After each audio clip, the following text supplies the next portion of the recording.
Hi, I'm Ed China, and What Car have asked me to talk to you about vans. Why? Well, as an engineer, an inventor and a mechanic, I often find myself having to haul all kinds of stuff around the country, so I've owned a fair few vans in my time, and that means I know what makes a good one. And besides, I once made a driving bed, and if you haven't got a van, there's actually a very comfortable way of moving a mattress around town. So trowel your 7th spoon of sugar into your tea and let us guide you through the world of commercial vehicles, showing you the best ones and also the ones that really aren't worth looking at all. And to make sure you don't miss any episodes, click subscribe below. While you're here, please remember that you can lease or buy your next van through What Car by following the links.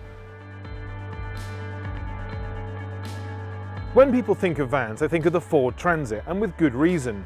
Prior to 2012, the Transit name covered both mid and large size vans, and Ford sold nearly as many as Volkswagen did Golfs, making it Britain's best-selling van and the 6th best-selling nameplate on UK roads. These days, things are a little different. The medium-sized van is now called the Transit Custom, and the Transit on its own is reserved for this big full-size van, well, the me-size van. Some things don't change, however, and the big Transit is still second only to the Transit Custom in the sales charts. That makes the Transit the biggest seller in its class, up against stiff competition from that other household name of the van world, the Mercedes Sprinter, as well as the Volkswagen Crafter, Peugeot Boxer, Fiat Ducato and Renault Master. It's a market where high payloads and big volumes count. The Transit is more than up to the task though, and it's known for its numerous combinations. In fact, Ford reckon there are over 450 different versions of this. You've got your 3 load lengths, your 2 load heights, but that's barely the beginning. You also can have a crew cab, a minibus version, a chassis cab version, off-the-shelf tipper trucks, and as if all that wasn't enough, you can also have front-wheel drive, rear-wheel drive or 4-wheel drive. Now, inside the Transit, the load lengths range from 2.9 metres to 4 metres, and roof heights from 1.8 metres to 2.1 metres. But even the largest Transit van can only transport 15.1 cubic metres, which makes it around 2 cubic metres smaller than the Mercedes Sprinter, which carries 17 cubic metres, and the gargantuan Volkswagen Crafter, which can take 18.4 cubic metres. At least the single side doors aperture of 1.3 metres is the best on the market. And when it comes to the rear doors, you get a 180-degree opening as standard, and on the bigger vans, you can also get 270 degrees as an option. And in fact, if you go for the Trend, inside you get half-level plywood lining, and you can get full protection as an optional extra. Just look at how much space there is in here. The driver has plenty of legroom, as does the passenger, and even the occupant of the middle seat, which isn't always the case even on a van of this size. And I am very happy in this seat. And bear in mind, I'm about 20% bigger than your average van driver. The driver's seat is 8-way adjustable, and that means while it might take quite a long time to get into exactly the right position, it means you should be truly comfortable whatever your size. And the steering wheel is also adjustable for reach and height. The dash mimics some of the older models in Ford's car range and is neat and almost stylish for a van.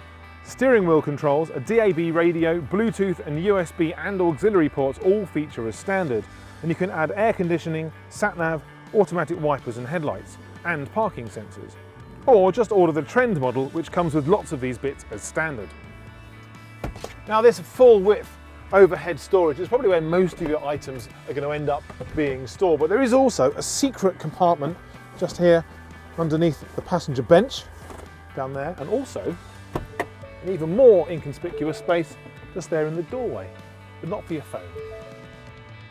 Now, a fantastic feature that should be on all vans, frankly, is this mains socket. 230 volts, 150 watts. Could always do with a bit more power though, otherwise how are you going to power a hairdryer or a kettle? Cup holders for both driver and passenger can be found towards the end of each side of the dash, and there are 2 large pockets between these that are suitable for a 2-litre water bottle. The one downside in here is that small trays and cubby holes for coins and pens are in short supply. This central compartment, the central knee-height one, will likely store the majority of your small bits, but you can imagine trying to get them out of there. Tricky. Alternatively, they could all go in the 3 open storage compartments in the top of the dash, but then everyone in the world will be able to see your stuff. The latest Transit starts from a 2.9 tonne gross vehicle weight and has 7 body weights up to 4.7 tonnes. Ford refers to these as series, so a 3.5 tonne van like this one is known as the 350 series. As you can imagine, with so much variation in gross vehicle weight on offer, there is a huge potential for the Transit van to carry just about anything you want. Payloads have improved thanks to a whole host of little improvements, like a new exhaust system and a new aluminium bonnet saving 5.4 kilograms. All in all, the front-wheel drive Transits are now 48 kilograms lighter and the rear-wheel drive models are 80 kilograms less. That means carry capacity now ranges from about 950 kilograms to 2,200 kilograms, and you can expect a payload of between 1,000 and 1,500 kilograms on the core 3.5-ton models. Power comes from a 2-litre diesel engine and the range is fairly simple, with outputs of 103, 129, 168 and 182 brake horsepower available on front and rear-wheel drive vans, with the higher power outputs also available with 4-wheel drive. What's more, both front and rear-wheel drive versions are available with mild hybrid engine technology as an optional extra, which can improve efficiency by up to 8% depending on what kind of driving you're doing. Then there are 3 models to choose from: Base, Trend and Limited, to which you can add a whole load of options just to tune your Transit to your needs. Your first impression will likely be that the steering is quite heavy.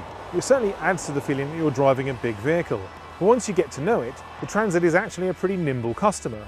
The steering is still very direct and responsive, while the chassis is more taut than previous generations. This helps improve the way the van corners and limits body roll when you go around bends quickly. All of which makes the Transit much more engaging to drive than the Mercedes Sprinter, and even though it isn't quite as quiet or as smooth as the Merc, it definitely rides just as comfortably. Of the 4 engines, we recommend the 103 brake horsepower unit because all of its torque is available from 2000 RPM, whereas in the other 2, the engine speed has to be considerably higher, meaning there's more noise and a great deal less efficiency. The rear-wheel drive Transits can now be had with a 10-speed automatic, but a 6-speed gearbox is standard. And although it's a little notchy and requires a firm hand to find each gear, the high overall gearing makes the Transit well suited to motorway driving. With low cab noise and surprisingly good fuel efficiency, the 103 brake horsepower engine will return a claimed 43.5 miles per gallon, while most others average just over 41 miles per gallon. If you want maximum economy, then there's a mild hybrid or the MHEV version of the 129 brake horsepower and 168 brake horsepower engines, which improve claimed fuel economy by about 8%. Ford makes a great deal of noise about its safety features in the Transit, with hill start assist, emergency brake warning and electronic dynamic cornering control all standard. You also get a clever system called Load Adaptive Control, which adjusts the electronic stability control in accordance to the overall weight of your van. A driver's airbag is standard, while passenger and pillar airbags are available as cost options. And if you can afford a little more, again, the premium visibility pack, which includes a rear view camera and lane keeping alert, also represents money well spent. And if you need additional load space options, the interior roof racks are a smart addition. They can support up to 50 kilograms and can be fixed in different positions inside the van, keeping items like small ladders securely in the vehicle. Last but not least, there is now a built-in 4G modem in all Transits, and an app to go with it. While that does mean you can hook up to the Wi-Fi and browse the web, its main use is to allow a new level of connectivity through the Ford Pass app. In here you can monitor all sorts of status information about the van and even remotely unlock it.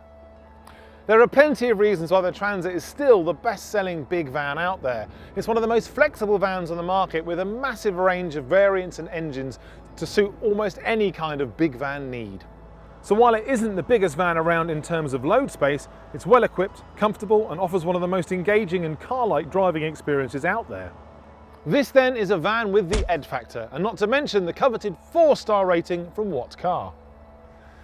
If you want to see more of me talking about vans, then do click subscribe and we'll bring you more van reviews like this one.